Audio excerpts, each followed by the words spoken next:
My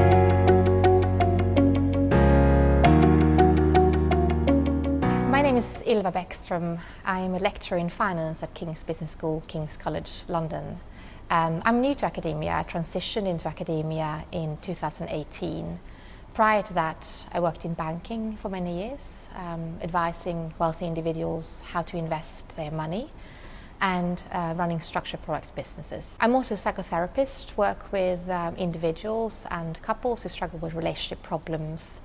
And then in 2014, I started my PhD in finance at King's Business School. And I'm also an entrepreneur. Whilst completing my PhD, I was the CEO of a fintech startup that's now an established securities registrar in the UK.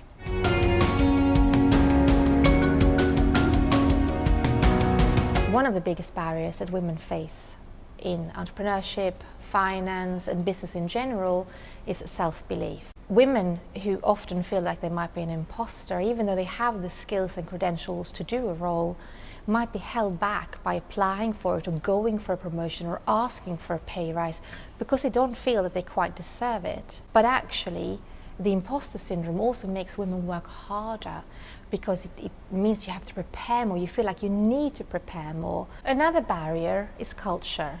Culture in business, finance, entrepreneurship in particular, is male-gendered, and therefore it was sort of created by men for men. And women weren't really accessing business and finance properly until the mid-1970s, when they started to be included by law to be allowed to have bank accounts in their own names and being members of the London Stock Exchange. And it takes time to change the culture. But again, this is not something that should hold women back from going into business and entrepreneurship. I think part of why I became successful in banking and my other professions is because I'm quite brave. And even though I'm scared of doing things, I do them anyway. And I just go for it. And I'm thinking, well, if there is a brick wall there, I might sort of bump into it and hurt myself many times, but I'm going to keep going until that wall gives way and there is an opening for me. Firstly, don't listen to your own limiting self-beliefs, and don't take in the ones from other people, because other people are likely to expect you to underperform because of your gender. Don't listen to that. Do it anyway. Don't let it hold you back. Don't believe that just because somebody is more confident than you, that they perform better. There's no evidence to say that confidence and overconfidence is more detrimental than a lack of confidence. In fact, a lot of problems in business have happened because of overconfident investing, for example in the banking crisis and lots of other examples. And the same in entrepreneurship.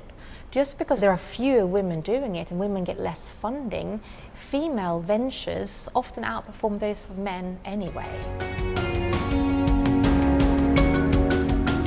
Entrepreneurship is a great area for women. Firstly, you are your own boss. But secondly, because you're a woman, you're likely to understand women better than anyone else. And women is the biggest growth market. We control 70 to 80% of consumer spending. And women are much more likely than men to change their supplier or where they shop if they're unhappy with the services that they receive or the goods that they buy.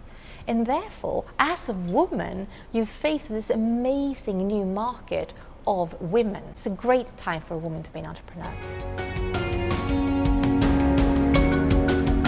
Women are often found to be less knowledgeable and less confident and less risk-taking in male-dominated domains, of one which is entrepreneurship. However, the world is not what it was 50 years ago. 50 years ago, it might have been that the consumer base was more based around men and alpha males, but now, with women growing as a consumer and the consumer base changing, the skills that are more linked to the female gender, like being caring and nurturing and relational skills, are becoming more and more important in business.